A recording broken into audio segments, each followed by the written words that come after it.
What do you want to do when you grow up? I want to become the youngest world chess champion.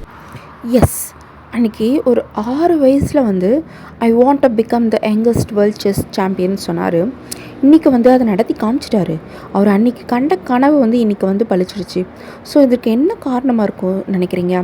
அவருடைய திறமை, sincerity, concentration, அவரோட family support, நிறைய விஷயங்கள் இருக்கலாம். இது எல்லாத்துக்கும் மேலே அவருடைய பாசிட்டிவ் வைப்ரேஷன். அவர் அன்றைக்கி கண்ட கனவு இன்றைக்கி நினைவாயிருக்கு. அவர் அன்றைக்கி விஷுவலைஸ் பண்ணது இன்றைக்கி அவருக்கு கண்ணு முன்னாடி நடந்திருக்கு. ஸோ யூனிவர்ஸ் அவருக்கு கொடுத்துருக்கு. அதாவது இன்னும் ப்ரீஃபாக பார்க்க போனால் அவர் 6 வயசுலேருந்து கனவு கொண்டு இருக்காரு. அதற்கான எஃபோர்ட்டும் போட்டிருக்காரு. இன்றைக்கி அது அவர் கண்ணு முன்னாடி நடந்திருக்குது. ஸோ மிக இளம் வயதில் செஸ் சாம்பியன் பட்டம் வென்ற நடப்பு செஸ் சாம்பியனையும் வீழ்த்திய பெருமை விஸ்வநாதன் ஆனந்துக்கு பிறகு உலக செஸ் சாம்பியன் ஆகும் 2வது இந்திய வீரர் என ஹிஸ்ட்ரியே படைச்சிருக்கிற தமிழ்நாட்டை சேர்ந்த குகேஷ். சிங்கப்பூரில் நடந்த உலக செஸ் சாம்பியன் இறுதிப் போட்டி நடப்பு சாம்பியனான லிங் லிரன் அவர்களை வீழ்த்தி உலகத்தையே திரும்பி பார்க்க வைத்திருக்கிறார் குகேஷ். இளம் வயதில் இவர் எப்படி அச்சீவ் செய்தார் என்பதை இந்த வீடியோவில் ப்ரீஃபாக பார்க்கலாம். இவர் 2006ஆம் ஆண்டு சென்னையில் பிறந்த குகேஷ் தோமராஜ் இளம் வயது முதலே செஸ் விளையாட்டில் ரொம்பவே ஆர்வமுள்ளவராக இருந்திருக்கிறார். பிரபல தனியார் பள்ளியில் படித்து வந்த இவர் 7 வயது முதலே செஸ் விளையாட்டிற்கென தனியான பயிற்சிகளை மேற்கொண்டு இருக்கிறாரு. 7 வயசுலேயே உலக செஸ் சாம்பியன் ஆக வேண்டும் என்கிற கனவு இவருக்கு அதிகமாகவே இருந்தது.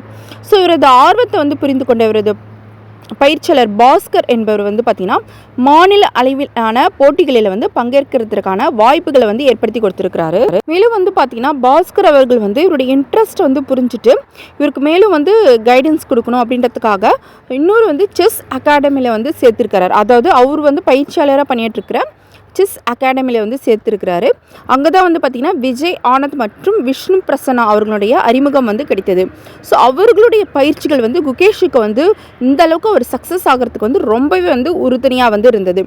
ஒவ்வொரு நாளும் பார்த்திங்கன்னா 10 மணி நேரம் செஸ் நுணுக்கங்களை கற்றுக்கொண்டு இருக்கிறார் குகேஷ். ஸோ ஒரு நாளைக்கு 10 மணி நேரம் ப்ராக்டிஸ்னால் பாருங்கள் எந்த அளவுக்கு அதில் இன்ட்ரெஸ்ட் காமிச்சிருப்பாங்க, எந்த அளவுக்கு அவர் கான்சன்ட்ரேஷனோட ஃபோக்கஸாக ஒர்க் பண்ணியிருப்பான்றது இதில் நம்மளுக்கு தெரிய வரும்.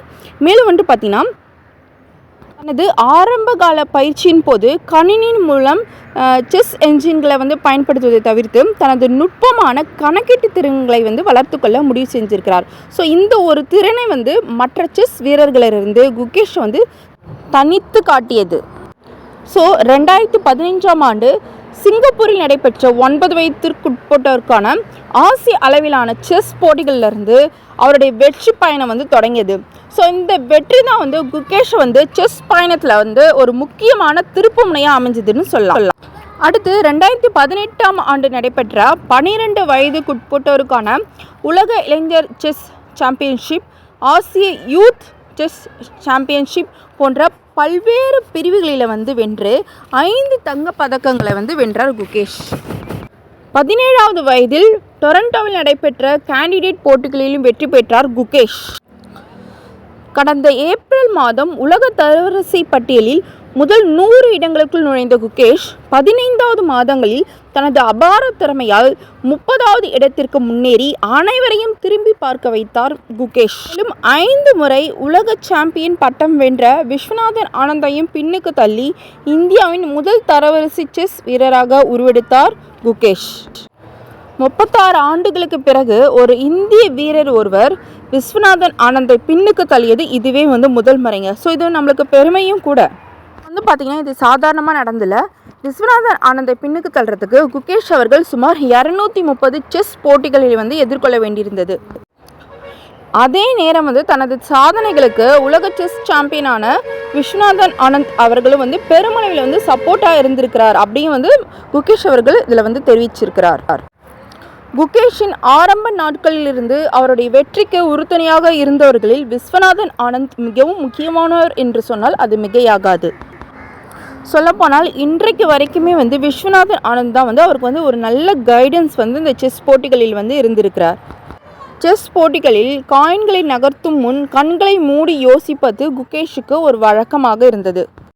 ஸோ இறுதி போட்டியில் சீன வீரரான டிங் லிரனை எதிர்கொண்ட குகேஷ் நடப்பு செஸ் சாம்பியனை வீழ்த்தி உலக செஸ் வரலாற்றின் பெரும் சாதனையை வந்து படைத்துள்ளார். ஸோ ஆனந்த கண்ணீரோடு வெற்றியை வந்து வசப்படுத்தினார். தோல்வியாளரை வந்து ஆறத் தழுவினார். ஸோ தோல்வி அடைந்த வீரனுக்கு ஆறுதல் சொன்னது. ஸோ இப்படி பார்த்தீங்கன்னா அவர்கிட்ட பல சிறந்த வந்து குணங்கள் வந்து இருந்துட்டு தான் இருக்குது.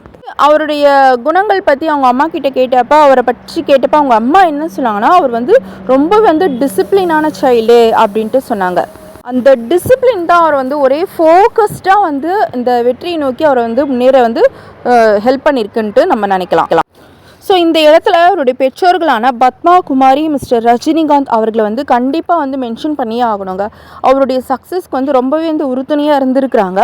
தென் வந்து பார்த்தீங்கன்னா மிஸ்டர் ரஜினிகாந்த் அவர்கள் டாக்டராக இருந்ததும் தன்னுடைய பையனை வந்து டாக்டராக ஆக்கணும் அப்படின்னு யோசிக்காமல் அவருடைய இன்ட்ரெஸ்ட் என்ன அதை அனலைஸ் பண்ணி அதுக்கு வந்து சப்போர்ட்டிவாக இருந்திருக்கிறார் பாருங்க. அவருடைய கரியரையே வந்து தியாகம் பண்ணி இந்த அளவுக்கு வந்து பையனை வந்து எல்லா செஸ் போட்டிகளிலும் பங்கேற்க செய்து அவருடைய வெற்றியை பார்த்து வந்து சந்தோஷப்பட்டு இருக்கிறார். ஸோ இந்த மாதிரி பேரண்ட்ஸ் தான் வந்து ஒரு பிள்ளைக்கு வந்து கிடைக்கும். ஸோ வந்து ஒரு ஸ்டூடெண்ட்டாக வந்து டாக்டர் ஆகணும், இன்ஜினியர் ஆகணும், லாயர் ஆகணும், டீச்சர் ஆகணும், இப்படி சாதாரணமாக எதுவுமே வந்து யோசிக்காமல் பையனுடைய டேலண்ட் என்ன, அதில் அவனால் என்ன அச்சீவ் பண்ண முடியும், உலகத்தையே வந்து எப்படி வந்து திரும்பி பார்க்க வைக்க முடியும், ஸோ அதை அனலைஸ் பண்ணி வந்து அவனுக்கு வந்து ரொம்பவே சப்போர்ட்டிவாக இருந்திருக்காங்க.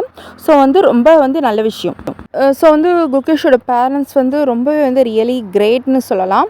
ஸோ வந்து மேலும் அவருடைய சக்ஸஸ்க்கு வந்து உறுதுணையாக இருந்த எல்லாருக்குமே வந்து ரொம்பவே வந்து தேங்க் பண்ணிக்கிறோம் இந்த வீடியோ மூலமாக. ஏன்னா வந்து பார்த்திங்கன்னா ஒரு இந்தியர், ஒரு தமிழர் வந்து இதை வந்து அச்சீவ் பண்ணுறது வந்து இங்கே எல்லாருக்குமே வந்து ரொம்பவே வந்து பெருமையாக இருக்குது. ஸோ இதை பற்றி வீடியோ போடுறதும் எனக்கு வந்து பெருமையாக இருக்குது.